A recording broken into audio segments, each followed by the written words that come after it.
Hi, how are we doing? Welcome to Colliding with Cancer. Thanks for tuning in, thanks for watching. Today's video is going to be about the diagnosis.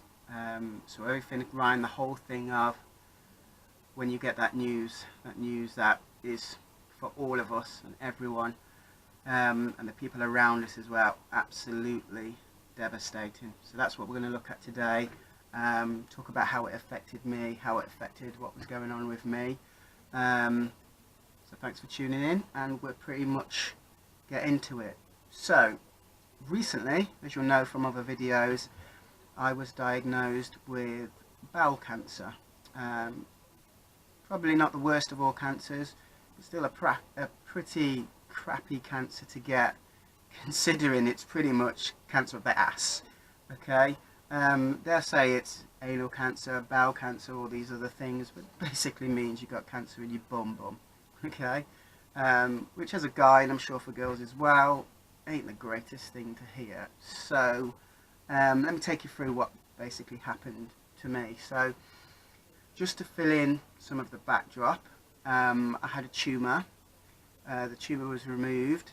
Had all these scans, a CT scan, MRI scan, which again I'll talk about in other videos and stuff, and all the results and everything that was saying to me, the doctors were saying to me, surgeons were saying to me, that basically when they do an MRI scan, it's 95% accurate, which is pretty good odds, you have to admit. So I was quite excited. I was quite kind of, it's only a 5% chance of it, me actually having the cancer in the first place. So I was quite excited, quite looking forward to it, pretty confident, thinking, you know what, this is a walk in the park, 95%, you'd put money on those odds. However, obviously those odds weren't in my favour. So myself and my fiance Lisa, who I will refer to probably as Lisa or through Bubs through several of these videos, we get in a car, we drive up to Stoke-on-Trent. We go through each waiting room, which you guys will, I'm sure, experience, or you'll experience as you're dealing with the person, whoever has cancer themselves. You're called up, you go in to see the doctor. For me, as soon as I walked in, I knew something was wrong. My surgeon, the doctor, he looked worried. I could tell by the expression on his face that something was wrong. The nurse that had been dealing with us, who would call me and ask me if I was okay, if there was anything that I needed, she had a face on her. She looked upset. She looked like she wasn't looking forward to the conversation. And there was another nurse in there as well that I'd never seen before, and she was kind of stood in a corner, arms folded, quite serious look on her face. So as soon as I went into the room, I was pretty sure it wasn't going to be good news. The doctor shook my hand, we sat down, and pretty much straight away he said it's not good news. He said that the tumour that they'd removed did have cancer cells in it. Kind of took me by surprise a little bit. As I say, I was so optimistic, or we both were optimistic, because we've been told the scans were 95% accurate, but they'd had to cut a part of the tumour out and send the tumour off, for it to be cut open and analysed, I guess, and obviously that tells you whether it's cancerous or not, or got cancer cells in it. So we said it's not good news, it is cancerous. As soon as you hear those words, your heart sinks, your stomach ties itself in a knot, and the sound kind of gets sucked out of the room. You kind of forget where you are for a second, you forget that there's people around you, and it's almost like you stop hearing everything else that comes after that. At least that's how it was for me. Everything else that comes after that, the only way I can describe it, it's like being underwater. When you're underwater, and I was a kid, you had your head underwater and you're playing and doing whatever, and somebody shouts, and you hear it, but it sounds really, really far away. Well, once he said it is cancer, kind of everything else that he said felt like that. I felt like I was underwater. Everything else sounded muffled. And it was a complete kick in the balls, to be completely honest with you. One of the most horrible experiences that I've gone through or experienced because of that.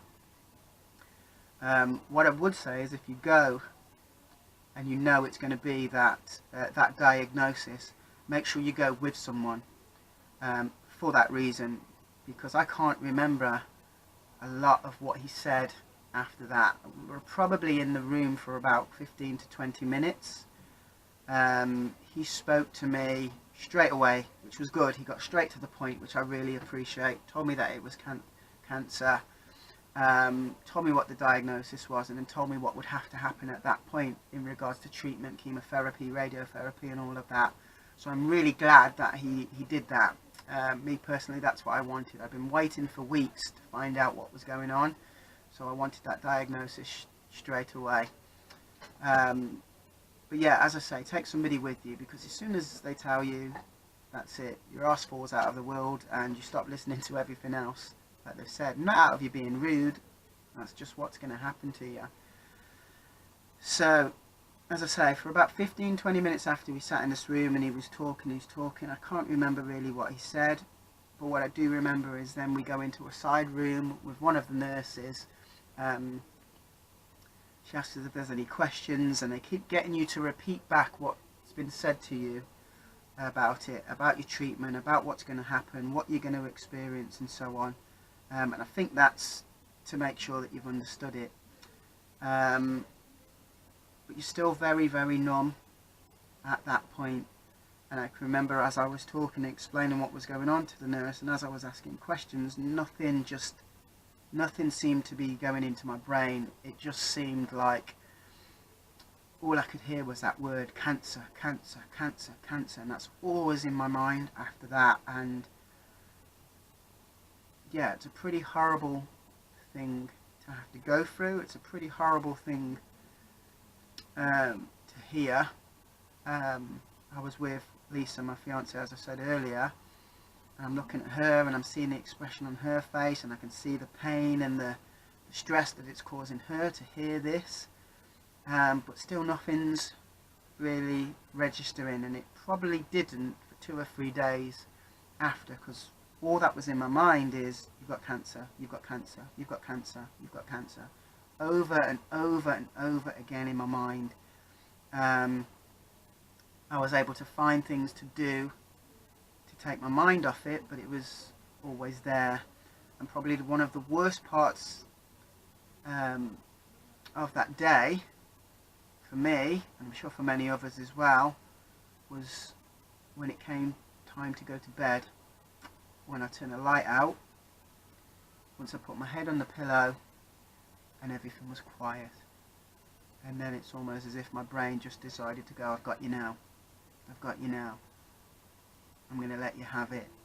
And then I was thinking about dying, passing over. I was thinking about not seeing Lisa, how long I've got, all these random thoughts that really, really negative, but also soul destroying, and had nothing to do with anything of what was going on, because bowel cancer is pretty treatable. It's pretty, it's not an easy cancer, there's no such thing of it, but there are ones that are a lot worse. Along that, there are types of cancer that will take a lot from you, more so which this cancer is going to take from me. And I'll talk in another video about what it takes, but I'll also talk about what it gives as well. Yeah, so the diagnosis, as I say, it will affect you, it will affect everybody around you. We were told. We left the hospital.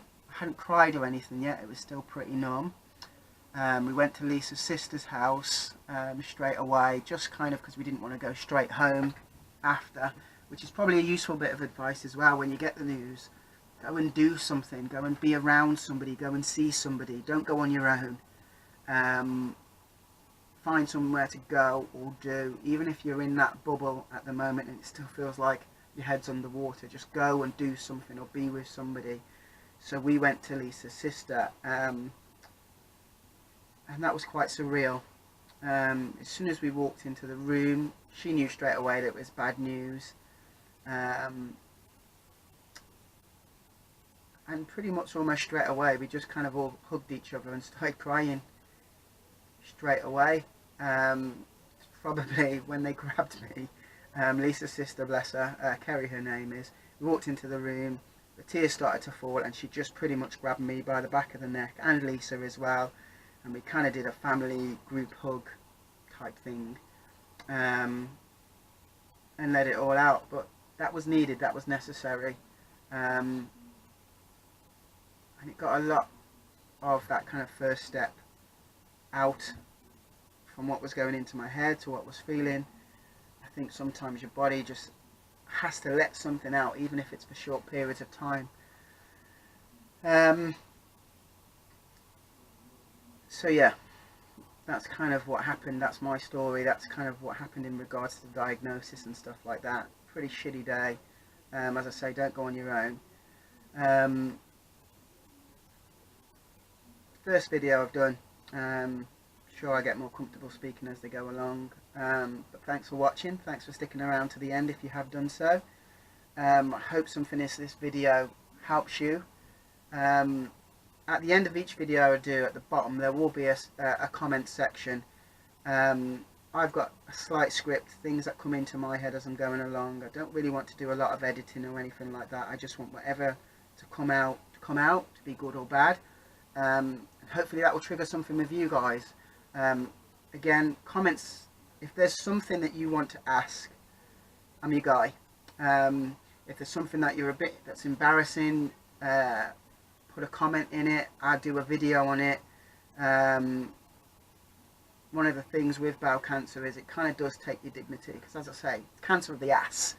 Do you know what I mean? It's cancer in your bum, and I've had to talk about my bum and things that have happened and it's quite, even the exams are incredibly intrusive. So as it starts to steal and take away your dignity, you get more comfortable talking about things. So if there is things that you want to ask that are a bit, we shouldn't talk about this, we shouldn't talk about that, just ask me, I'll do a video about it. If it makes me look stupid, then it makes me look stupid. If it's embarrassing and hard to talk about, then it's embarrassing and hard to talk about. But I do a video on it, and then it won't be so hard for you. Hopefully it will answer some of those questions that you have. So put your comments below. Videos will be coming thick and fast.